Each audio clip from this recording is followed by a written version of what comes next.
अध्याय 14 का कौन सा प्रश्न? चौथा प्रश्न। अध्याय 14 का प्रश्नावली 1 का चौथा प्रश्न है, यदि ax square plus B x plus C is equal to 0 एक द्विघाती समीकरण है जहां ए बी सी सभी all belongs to real number को वास्तविक संख्या को डिनोट करता है। कौन सा? ए बी सी सभी एक वास्तविक संख्याएं हैं और A is not equal to 0 हो तो इनमें से कौन कौन से समीकरण द्विघाती समीकरण है। जहाँ पे ए बी सी सभी रियल नंबर है लेकिन 0 भी रियल नंबर है, लेकिन बोल रहा है, सब शुरू से बोल रहा है कि यहाँ पे इस समीकरण में क्या है, A is not equal to 0 है, ए बराबर नहीं है 0 के। तो कौन कौन से समीकरण नीचे दिए गए समीकरण द्विघाती समीकरण है और क्यों, कारण लिखिए। ठीक है, तो पहला है ए इस एक्स स्क्वायर, पहला चौथा का पहला है a x square minus b x plus C is equal to 0। क्या यह एक द्विघाती समीकरण है? अच्छा, द्विघाती समीकरण होने के लिए कौन कौन से शर्तें होते हैं? सबसे पहला शर्त है कि वह समीकरण जिसका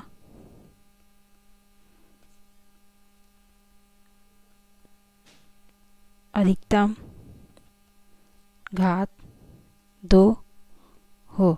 और दूसरा कंडीशन क्या होता है? बस 2 कंडीशन होते हैं, अगर दोनों अप्लाई होते हैं द्विघाती समीकरण में तो भी वो क्या कहलाते हैं? द्विघाती समीकरण कहलाते हैं ना। और दूसरा होता है वह समीकरण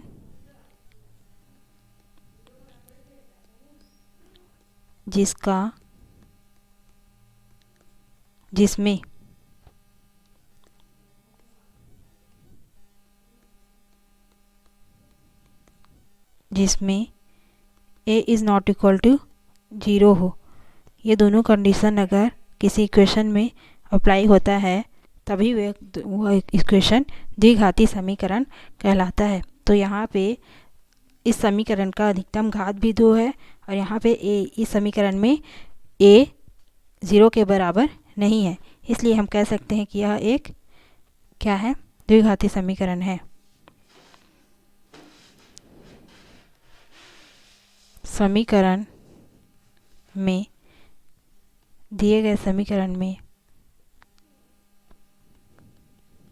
चूंकि दिए गए समीकरण में x का घात बराबर 2 है व a is not equal to 0 है, अतः यह समीकरण क्या है? द्विघाती समीकरण होगा। अतः यह समीकरण द्विघाती समीकरण होगा क्योंकि इस समीकरण में x का अधिकतम घात क्या है? 2 है व a is not equal to 0 है, एक 0 के बराबर नहीं है। a का कुछ न कुछ वैल्यू होगा लेकिन 0 नहीं होगा, अतः यह समीकरण द्विघाती समीकरण होगा। ठीक है, ये दोनों कंडीशन अप्लाई हो रहा है। चौथा का पहला हो गया। अब चौथा का दूसरा है बी एक्स प्लस सी। समीकरण क्या है? चौथा का दूसरा b x plus C is equal to 0। B x plus c, क्या यह समीकरण द्विघाती समीकरण है? नहीं। क्यों नहीं है? क्योंकि इस समीकरण का अधिकतम x का अधिकतम घात 2 नहीं है और इस समीकरण में x का अधिकतम घात 2 नहीं है, मतलब कि a यहाँ पे 0 है और हमें a is not equal to 0 चाहिए, a 0 के बराबर ना हो, है ना। तो यह समीकरण द्विघाती समीकरण नहीं है। x का अधिकतम घात क्या है? 1 है व यहाँ a इज़ इक्वल टू 0 है, यहाँ इस समीकरण में एक a इज इक्वल टू 0 है, अतः चूँकि है ना, अतः यह समीकरण द्विघाती समीकरण नहीं है, अतः यह समीकरण द्विघाती समीकरण नहीं है। दूसरा हो गया। थर्ड है, इसी चौथा में 5 प्रश्न है टोटल। थर्ड है a x square plus C is equal to 0। A x square plus C is equal to 0। दो कंडीशन चाहिए रहता है ना, कि उस समीकरण में x का अधिकतम घात 2 होना चाहिए जो कि इस समीकरण में है, और a का वैल्यू 0 नहीं होना चाहिए जो कि इस समीकरण में है ना। b रहे या ना रहे, c रहे या नहीं रहे, उससे कोई फ़र्क नहीं पड़ता। समीकरण में b का वैल्यू यहाँ पे 0 है, इस वजह से b यहाँ पे गायब है ना, b यहाँ पे है ही नहीं। लेकिन b हो या ना हो, अगर a है, a का वैल्यू 0 नहीं है, और इस a का जो के साथ जो x है उसका अधिकतम घात 2 होना चाहिए, तभी वो द्विघाती समीकरण होगा। अतः हम कह सकते हैं कि यहाँ पे ये वाली जो समीकरण है x square plus C is equal to 0 द्विघाती समीकरण होगा। चूँकि x का अधिकतम घात कितना है, 2 है, व यहाँ a is not equal to 0 है, अतः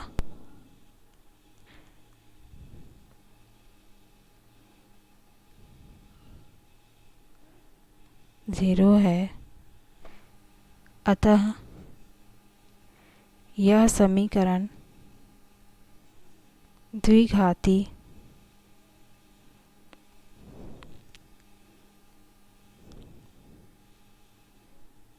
समीकरण होगा।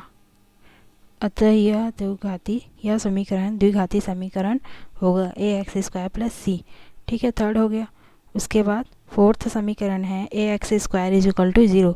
जैसा कि हमने कहा था, बी रहे या ना रहे, सी रहे या ना रहे, ए के घात में एक ए होना चाहिए, ए का वैल्यू 0 नहीं होना चाहिए, और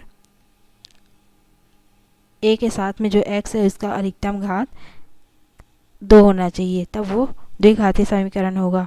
अतः यह समीकरण द्विघाती समीकरण है। चूँकि x का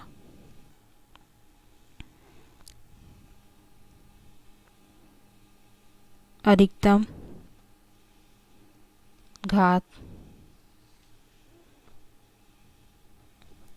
बराबर 2 है, व यहाँ a is not equal to 0 है, अतः यह समीकरण द्विघाती समीकरण होगा।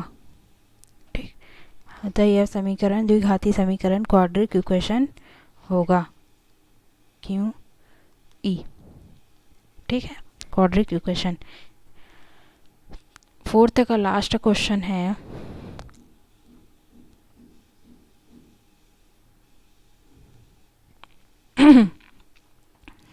P x plus B x is equal to 0 5।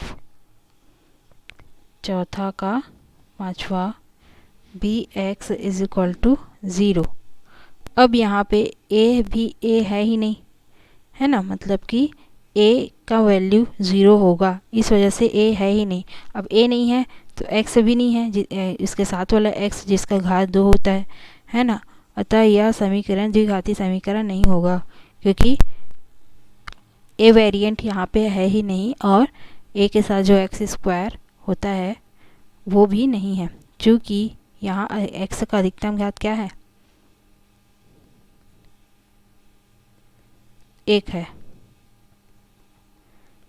X भी एक्स है ना, एक्स के अधिकतम घात एक कुछ नहीं है, मतलब कि 1 है। अधिकतम घात बराबर 1 है, व यहाँ इस समीकरण में ए इज इक्वल टू ज़ीरो है। अगर ए इज इक्वल टू ज़ीरो है इस वजह से तो इसका साथ वाला समीकरण नहीं है यहाँ पे, है ना। किस प्रकार से लिख सकते हैं समीकरण को? ए बी सी के रूप में लिखना हो तो 0 इंटू एक्स स्क्वायर, जो जहाँ पे एक 0 का इंटू एक्स होगा तो क्या होगा?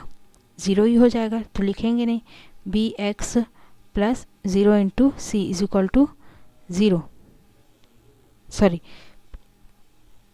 0 लिखेंगे यहाँ पे ना, सी की जगह में 0 है ना। इस प्रकार से ये समीकरण को ए और सी के रूप में लिखना चाहे तो लिख सकते हैं, है ना। इस वजह से अतः यह समीकरण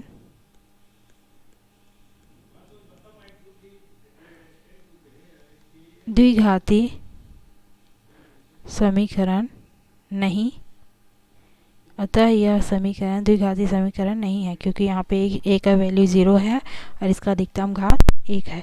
ठीक है, चौथा हो गया। उसके बाद पांचवा प्रश्न है इसी प्रश्नावली का अंतिम प्रश्न। नीचे परिमेय संख्या क्यों की परिभाषा दी गई है। परिमेय संख्या को क्यों से डिनोट करते हैं, जिसका वैल्यू होता है, मतलब होता है रैशनल नंबर, है ना। परिमेय संख्या क्यों की परिभाषा है p q is equal to p upon q, जहाँ for all p q all belongs to I और q is not equal to 0, q 0 के बराबर नहीं है।